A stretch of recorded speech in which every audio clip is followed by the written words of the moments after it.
നമസ്കാരം. നമ്മുടെ പ്രധാനമന്ത്രി ഒരു സത്യസന്ധനും ഒരു രാജ്യസ്നേഹിയും ഒരു ഭരണഘടനാ ജനാധിപത്യ സ്നേഹിയൊക്കെയാണ് നമ്മുടെ പ്രധാനമന്ത്രി നരേന്ദ്രമോദി. അതിലേറെ സത്യസന്ധമായ ഒരു ദൈവവിശ്വാസിയാണ്. ദൈവങ്ങളെ സന്ദർശിക്കലും അമ്പലങ്ങൾ ഉദ്ഘാടനം ചെയ്യലും പൂജ നടത്തലൊക്കെ തെരഞ്ഞെടുപ്പ് ഒരുപാടാന്നേ ഉള്ളൂ. അതിൽ തെറ്റിദ്ധരിക്കണ്ട. വോട്ട് തട്ടാനാണെന്ന് കരുതി നിങ്ങളാരും തെറ്റിദ്ധരിക്കരുത്. ഒരു സത്യസന്ധനായ ദൈവവിശ്വാസിയാണ്. ഹിന്ദുക്കൾക്ക് വേണ്ടി ജീവിക്കുന്ന ആളുമാണ്. ഹിന്ദുക്കളെ സംരക്ഷിക്കുക, ഹിന്ദുക്കൾക്ക് വേണ്ടി രാജ്യം ഭരിക്കുക, ഹിന്ദുക്കളുടെ പേരിൽ രാജ്യം ഉണ്ടാക്കുക, ഇതൊക്കെയാണ് മൂപ്പര ഉദ്ദേശം. നരേന്ദ്രമോദിയെ കൂടി ഉൾക്കൊള്ളുന്ന RSSന്റെ ഉദ്ദേശം അതുതന്നെയാണ്. എന്നാൽ നമ്മൾ അറിയാതെ പോയിട്ടുള്ള കുറേ കാര്യങ്ങളുണ്ട്. അതറിയണം. അത് ചിലർ കൃത്യമായിട്ട് പറയുമ്പോഴാണ് നമ്മളറിയുക. അതുകൊണ്ടൊരു ചെറിയ വിവരണമുണ്ട്, നമുക്കതൊന്ന് കേൾക്കാം. ഈ രാജ്യത്ത് ഏറ്റവും സമ്പന്നമായ പാർട്ടി ഏതാണെന്നറിയാമോ? BJP. കഴിഞ്ഞ വർഷം അവർക്ക് കോർപ്പറേറ്റ് കുത്തകകളിൽ നിന്ന് കിട്ടിയ ആകെ സംഭാവന എത്രയാണെന്നറിയാമോ? 5717 കോടി രൂപ. എന്നിട്ട് BJP പറയുന്നു സീറോ ടോളറൻസ് ടു കറപ്ഷൻ. ആഹാ, എത്ര മനോഹരമായ വാചകം. അഴിമതിയോട് ഒരു വിട്ടുവീഴ്ചയ്ക്കും മോദി സർക്കാർ തയ്യാറല്ലത്രേ. ഒരു ആരോപണം ഉന്നയിക്കാൻ പോലും ആവാത്ത വിധം മോദി സർക്കാർ അഴിമതി രഹിതമാണത്രേ. പിടിക്കപ്പെടുന്നില്ല എന്നതാണോ അഴിമതി ഇല്ല എന്നതിന്റെ തെളിവ്? തെളിവില്ല എന്നത് അഴിമതിയില്ല എന്ന് സ്ഥാപിക്കുന്നില്ല. പുറത്തു വരുന്ന വിവരങ്ങളെ യുക്തിപൂർവം പരിശോധിച്ചാൽ അഴിമതി സംശയരഹിതമായി തെളിയിക്കാൻ കഴിയും. എന്തിനാണ് മുതലാളിമാർ BJPക്ക് വാരിക്കോരി കൊടുക്കുന്നത്? രാജ്യഖജനാവിലെ കണക്കറ്റ പണവും പ്രകൃതി വിഭവങ്ങളും സർക്കാർ ആസ്തികളും മുതലാളിമാർക്ക് ദാനം നൽകുന്നതിന് പ്രത്യുപകാരമായാണ് ഈ ഭീമമായ സംഭാവന. രാജ്യം ഇപ്പോൾ കാണുന്ന അതിഭീമമായ അഴിമതിയാണ് ഈ ചങ്ങാത്ത മുതലാളിത്തം. ഒരു ഉദാഹരണം പറയാം. 2022 രാജ്യത്തിന്റെ അഭിമാനമായിരുന്നു എയർ ഇന്ത്യ. അത് ടാറ്റ ഗ്രൂപ്പിന് വിറ്റു. ഭൂമി ഒഴികെയുള്ള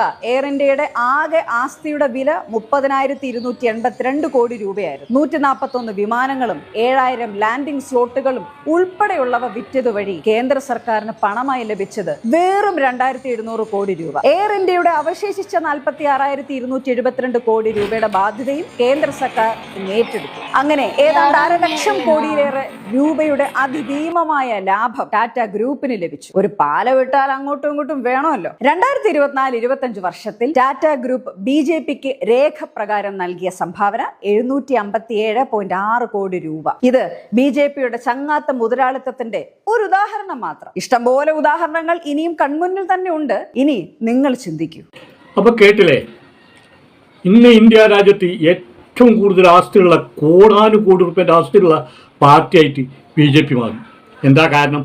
രാജ്യത്തിൽ ആയിരക്കണക്കിന് 10,000-കണക്കിന് സ്ഥലങ്ങൾ ഇങ്ങനെ വിറ്റുകൊണ്ടിരിക്കുകയാണ്. അദാനിക്കും അംബാനിക്കും ടാറ്റക്കും വലിയ വലിയ കോർപ്പറേറ്റുകൾക്കും വിറ്റുകൊണ്ടിരിക്കുകയാണ്. ഇപ്പോൾ ഇന്നലെ ഒരു വീഡിയോ വന്നിട്ടുണ്ട്. ഇതുവരെ മുസ്ലിങ്ങളുടെ സ്ഥാപനങ്ങളും വീടുകളൊക്കെ പൊളിച്ചിരുന്നത് ഗുജറാത്തിലായാലും UP-യിലായാലും ഇപ്പോൾ ഹിന്ദുക്കളെ വീട് പൊളി തുടങ്ങിയാണ്. ആകെ കരച്ചിലും നിലവിളിയും JCB കൊണ്ടുവന്ന് മാറ്റി കൊടുക്കുകയാണ്. അത് ഏതോ വലിയൊരു അദാനിക്ക് വേണ്ടി കണ്ടാണ് ഇപ്പം ആ വീടുകളും സ്ഥാപനങ്ങളൊക്കെ പൊളിച്ചു കൊടുക്കുന്നത്. നിരത്തി പൊളിക്കനെയാണ്. ഈ ഇന്ത്യ രാജ്യം മുഴുവൻ അദാനിൻ്റെയും അംബാനിൻ്റെയും കയ്യിലാടാക്കി കൊടുക്കും. മൂപ്പര ഉദ്ദേശം എന്താ അറിയോ? മൂപ്പർക്ക് ഓരോ സംസ്ഥാനത്ത് ജയിച്ച് കയറാൻ കോടികൾ വേണം. ആ കോടികൾ കൈക്കൂലി വാങ്ങിയെന്ന് ആരും പറയില്ല, അഴിമതി നടത്തിയെന്ന് ആരും പറയില്ല. ആവശ്യമുള്ള സമയത്ത് അദാനി അംബാനിയും അവിടെ എത്തിച്ചു കൊടുക്കും. RSS കാര്യാലയത്തിലാണ് എത്തിച്ചു കൊടുക്കും. എന്നിട്ട് എവിടേക്കൊക്കെ വേണ്ടി ഇപ്പം ഇവിടെ കണ്ടില്ലേ, നമ്മുടെ ശോഭാ സുരേന്ദ്രൻ 5000 റുപ്യക്കാണ് ഓരോരുത്തർക്ക് പാലക്കാട് കൊടുത്ത്. 5000 ഒക്കെ എവിടുന്നാ ശോഭയ്ക്ക് ഈ വെച്ചിട്ട് BJP കൊണ്ടേ കൊടുക്കണം ഒരു സീറ്റ് നേടാൻ.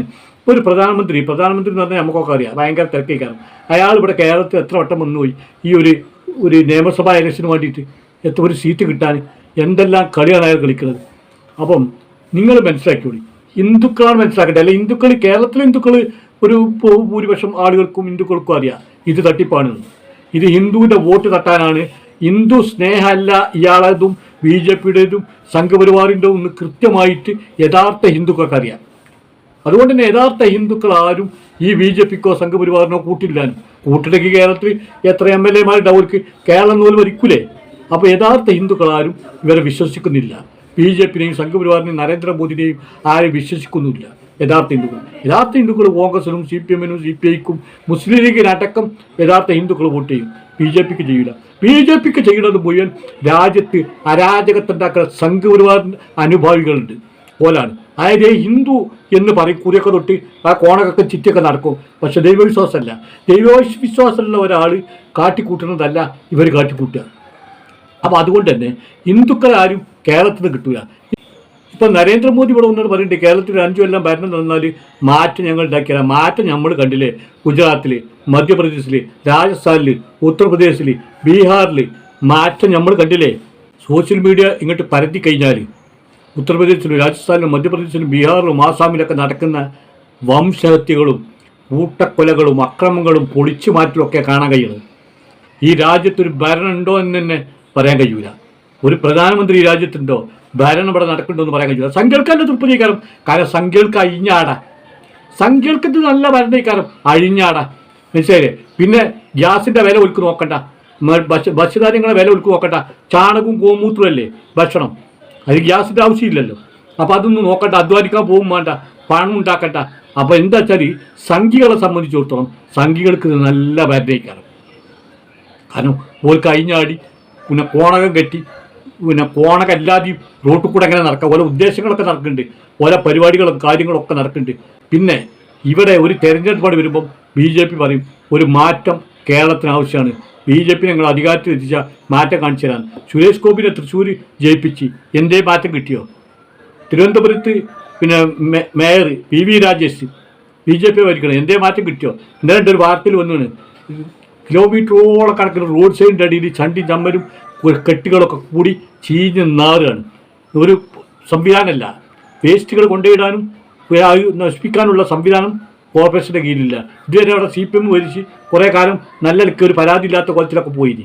അപ്പം മാറ്റം എന്താണെന്നുള്ളത് ഇവിടെ എല്ലാവർക്കും അറിയാം. മാറ്റം കോണം കെട്ടികളായ ആഘോരികൾ, കോണല്ലാത്ത ആഘോരികളും ഈ സംസ്ഥാനത്ത് വരും. എന്നിട്ട് റോട്ടിലൂടെ തുണിയും നൂൽബന്ധമല്ലാതെ കുറിയും വസ്തുവും വാരി തേച്ച് നടന്നു പോകും. ഇത് ആണ് നിങ്ങൾ പറയുന്ന മാറ്റം. ഇതാണ് നിങ്ങൾ പറയുന്ന മാറ്റം. ആ മാറ്റം കേരളത്തിന് വേണ്ട. കേരളത്തിലൊരു സംസ്കാരമുണ്ട്. അത് ഹിന്ദു ആയാലും മുസൽമാനായാലും ക്രിസ്ത്യാനി ആയാലും ഏത് വിഭാഗത്തിൽപ്പെട്ടാലും ഒരു സംസ്കാരമുണ്ട്.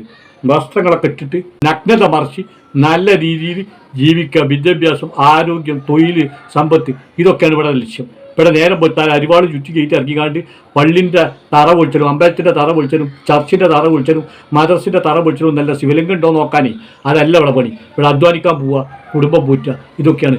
അതുകൊണ്ട് ഈ വിപത്തിനെ BJP എന്ന വിപത്തിനെ, ആ നാശം വിതക്കുന്ന വിപത്തിനെ കേരളത്തിലേക്ക് അടുപ്പിക്കരുത്. ജനങ്ങളെ ഒരു കാരണവശാലും അടുപ്പിക്കരുത്. അവരെ പരാജയപ്പെടുത്തണം.